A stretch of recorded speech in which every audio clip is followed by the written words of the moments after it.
Dhaggeeffattootni oduutiin jalqabaanii geggeessitoonni addunyaa 220 ol jijjiirama qilleensaa qolachuu irratti mari'achuu fi magaala Glasgow Scotland UK'tti walga'iirra jiran. Walga'iin COP26 jedhamu kan irratti biyyoonni gaaziiwwan namoonni uuman gadhiisuun qilleensi naannoo akka godhan akka diqqeessan amanamummaa isaanii argisiisuuf deeman. Gaaziiwwan kun qilleensi naannoo lafaatti argamuu kafaalan yoo ta'u laf kana balaaf saaxiluu himan. Ammayyoo itaana gabaabsee sanitti. Namoonni baay'een lubbuun lafarra jiru tarii balaa uumamaa kan akka jijjiirama qilleensaan addunyaan gaaf tokko ni bada jedhanii sodaatu. Waggoota kurnan dhufanitti jijjiiramni qilleensaa fayyaa namoota biiliyoonaan lakkaa'aman balaaf akka saaxilu qorattoonni ibsaniiru. Marii guyyaa irraa kan eegalsiisan ministeerri muummee UK Boris Johnson addunyaan cileetti fayyadamuu akka dhiiftu, konkolaattota gaasiitti fayyadamuu akka dhiisan akkasumas manca'inni bosonaa akka dhaabbatu waamicha taasisaniiru.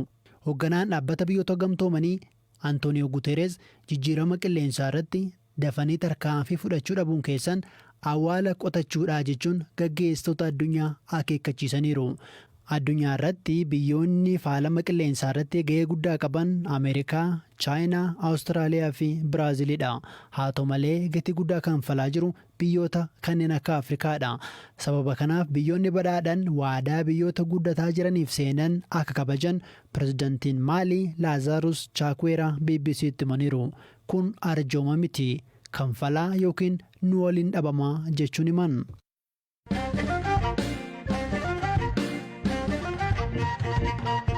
Lammiileen Itoophiyaa hundi dhimmi idilee isaanii yeroof tursiisanii humnaa fi meeshaa qabaniin gara waraanaa duulan ministeerri muummee Abiy Ahmad gaafate. Guyyaarraa mootummaan Itoophiyaa finciltoonni Tigraay lammiilee nagaa 100 kombolchaa tajjeessan jechuun himatan. Naannoleen Amaaraa fi Oromiyaa akkasumas bulchiinsi magaalaa Finfinnee jiraatonni duula waraanaa akka qajeelan waamicha dhiyeesse. Naannoon Amaaraan waajjiraalee mootummaa hundi yeroof cufuun waraan tumsuurraatti akka bobba'an murteesse. Murteen kun erga finciltoonni Tigraay magaalaa Dasee fi Kombolchaa sanbataa fi dilbaata to'achuun isaanii dhaga'ameen booda Ameerikaa fi gamtaan Awurooppaa lolii akka dhaabbatu waamicha dhiyeessanii jiran. Kan malee wanti biraa karaawwatu jira ammayyuu. Torban kana keessumaa sanbata dilbata jimaata dabalate jechuudha. Har'as wantoota hedduutu raawwate Itoophiyaa keessatti keessumaa gama kaaba Itoophiyaa jechuudha. Gaafa sanbataa finciltoonni Tigraay Dasee to'achuu isaanii akkasumas immoo dilbata magaalatti aanee jiru Kombolchaa to'achuu isaanii ibsaniiru. Mootummaan hin mirkaneessine garuu waraanni ammas adeemaa akka jiru ibse. Imbasiin Ameerikaa guyyaa keessallee waanuma wal fakkaataa kana kan inni dubbate. Gama kaaniin immoo waraanni bilisummaa Oromoo kan mootummaan ABO shanii waamuu fi galmee shororkeessaa keessatti galmeesse kamisee to'achuu isaanii ibsaniiru. Garuu mootummaan ifatti kan hin mirkaneessine. Addatti immoo nuti bilbilee jiraatota irraa mirkaneeffachuu hin dandeenye bilbilee waan cufaa ta'eef jechuudha. Isaan alatti guyyaa kaleessaa mootummaan naannoo Tigraay keessa haleellaa xiyyaara raawwachuu ibseera. Gama kaaniin immoo naannoon Amaaraa keessumaa manni maree naannoo Amaaraa ibsa baaseera dilbata galgala. Ibsi kunis yaa'ii rifachiisaa erga taa'ee booda kan ibsedha. Keessumaa TPLF sirna seera kabachiisuu idilee qofaan waan mo'achuu hin dandeenyeef uummanni naannichaa hundi duula kanatti akka makamu kan inni waamicha taasise. Inni ijoon keessumaa ibsa kana keessatti jechuudha. Dhaabbileen mootummaa kamuu tajaajila idilee dhaabuun maallaqa qabanis hundas gara waraanaa tumsuutti akka isaan bubbaasan kan waamicha taasise. Dabalataan immoo meeshaawwan waraanaa kan dhuunfaas kan mootummaas konkolaataa dabalatee jechuudha. Waraanaaf akka tumsan murteen kan darbee. Waamichi mootummaa naannoo Amaaraa kan isaan uummanni meeshaa qabatee waraana kana ta'ee hirmaatu jedhu baay'ee miidiyaa hawaasa irratti biyyattii irraa haasaa turte. Kan irratti mootummoonni biyya laalanii ibsisaanii kennanii turan.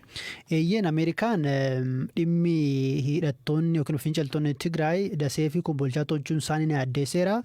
Kuni lammiilee qeerraa buqqa'an akkasumas immoo deeggarsa fedhaniif deeggarsa barbaachisu akka isaan geessineef danqaa uumaa akka mariitti deebi'an akka dhukaasii dhaabu kan Ameerikaan waamicha taasifte. Ibsa naannoo Amaaraa keessatti wanni biraan dabarre tokko maali? Naannoo Amaaraa keessa sa'aatii 2 booda sochoon akka hin danda'amne uggurri taa'eera jechuudha. Isa booda ministeerri muummee Abiy Ahmad fuula feesbuukii isaan irratti wantoota ijoo jedhan dhimma waraana Itoophiyaa irratti barreessanii turanii. Kanneen keessaa kan ijoo jechuu dandeenyu tokko qindoomni akka jiraatu, lammata immoo namoonni ba'anii akka lolan, sadaffaan immoo kanneen isaan keessa taa'anii qaama biraaf kan diinatti jedhaniif lolan yookiin immoo loogan akka ummati birratee to'atu yookiin immoo hordofu kan isaan waamicha taasisanii guyyaa irratti wanni oduun guddaan jiru ministeerri kominikeeshinii federaalaa Dr. Laggasaa Tulluu hidhattoonni yookiin immoo finciltoonni Tigraay kombolchaatti namoota 100 ajjeesaniiru jedhanii dubbataniiru qaama olabaarraa mirkaneessuu rakkisaadha jarri TPLFis dhimma kanarratti waan dubbatan hin qabanii gama kaaniin immoo jiraata tokkorraa dasseetti BBC'n bilbilee akka odeeffatetti finciltoonni Tigraay dassee mana namaa balbalatti deemuun meeshaa waraanaa qabaachuu isaanii yookiin immoo humnoonni mootummaa jiraachuu isaanii gaafataa turanii gama kaaniin immoo magaalaa Finfinnee keessatti dhalattoonni Tigraay hidhaan nutti hammaatedhanii kan hibsan jiru kan nuti dubbisnees jiru gama mootummaan waan dubbatamee jiru dhimma kanarratti garuu kana dura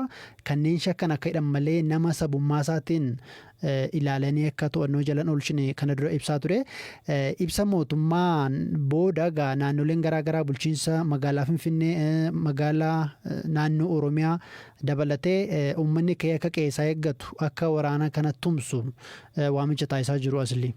Galatooma Mayyuu.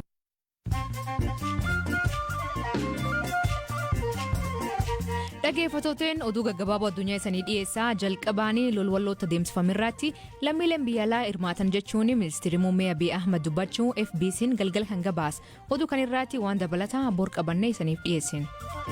Oromiyaa iddoon adda addaatti tajaajila intarneetii addaan citu jiraatonni BBC'tti himan magaalota akka Adaamaa, Hararii fi magaalota naannawaan Finfinnee jiran keessatti sa'aatiiwwan muraasan booda deebi'ee jedhan. Miseensonni Paarlaamaa Yuugaandaa katalaalii COVID-19 fudhachuu dhaban man marichaa kinseenne akka seenuu hin dandeenye ibsan. Ejjeti kun fayyaa hawaasarraatii tarsiimoo mootummaa ka deeggaru ta'uu himan. Pireezidantii Yuugaandaa Yoweri Museveniin lammiileen isaa talaalii fudhachuu irratti shakkii qabaachuu ibsa. Garuu dhuma waggaa kanaatti namoonni miliyoona 12 akka talaalamuu hime.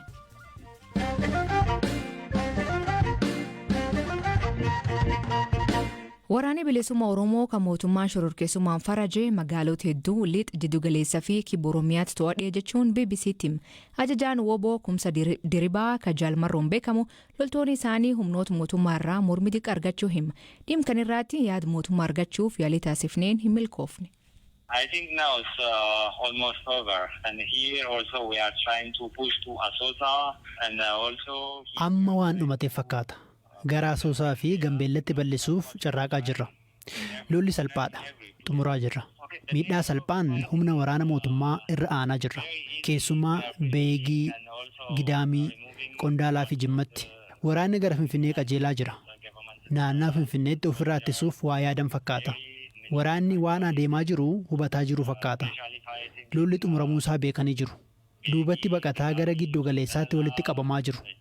Humnoota Tigraay waliin qaamaan walitti dhufnee lola adeemsaa hin jirru. Garuu wal hubannoo fi hariiroo cimaan lolaa jirra.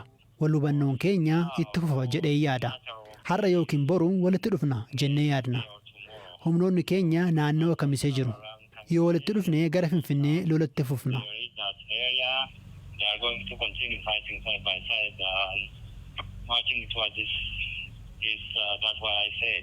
Dubbi himaan TPLF Getaachoo Radaan naannoo Amaaraa Walloo keessa hidhattoota oboo waliin walitti dhufuun lola akka qophaa'an dubbata.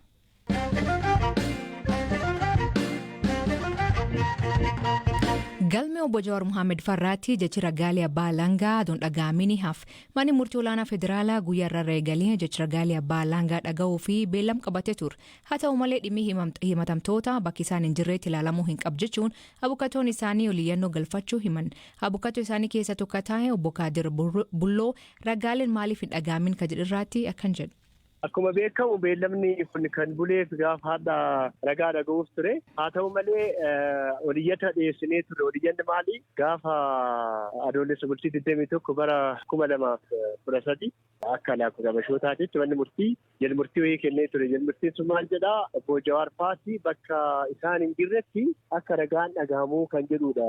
Adeemni kan kenname jalmurtiin jechaadha. Egaa isarratti komii dhiyeessinee ture mana murtii waliigala federaalaati. Akkaatuma kanaan beellamni keenya kan qabamee fi ufafoo gaafa sadaasa bultii torbaatti qabame komii keenya dhageessisuuf. Egaa achaas gaafa yoo kan ragaan amma dhagahamuu kan fufu taate egaa komii dhiyeessine san gatii waan dhabuufi kanaafuu dhoorkaan nuuf haa kennamu jennee gaafa konkolleessa 17 2014tti mana murtiititti hamma iyyata dhiyeessine akkaatama kanaan manni murtii maal jedhee hamma manni murtii waliigalaa komii amma nu dhiyeessine kana irratti murtii tokko kennutti dhagaa dhagahuun bakka isaan hin jirre dhagaan haa dhagahu kan jedhame kun dhoorkamee akka turuu kan jedhu ajaja kennee yeroon beekamne haga manni murtii waliigalaa achi ajaja biraa kennutti hagasiin cufamee taa'aa jechaadha. Gaafa manni murtii waliigalaa ajaja biraa kenne qofa itti fufaa jechaadha falmiin bu'uuruma kanaan hadhaa dhaddachi na deemsifamne jechaadha kana wal barsiin jiru.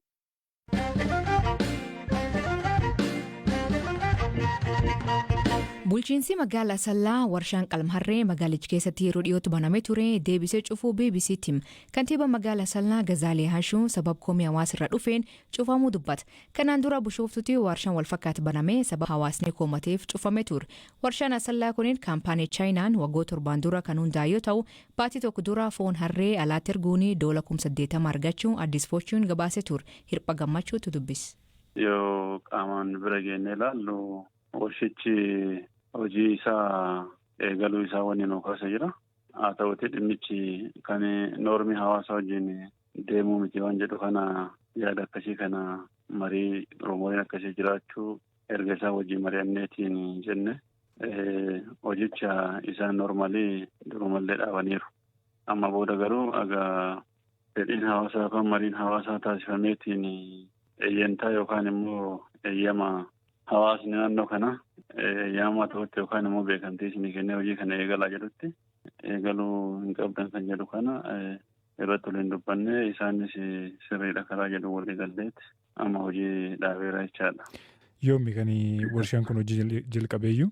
Jalqaba isaa akkamitti dhufe kan jedhu kana qaama seerummaa qabaachuu isaati malee marii kanaan guyyaa kana kan jedhu kana wanni akkasitti odeeffannan jiru garuu formaal ta'e gaafiin isaa dhiyaateetti warshichi eeyyama argateetiin kan gara biyyaa seeneetiin kan hundeeffame jechaadha.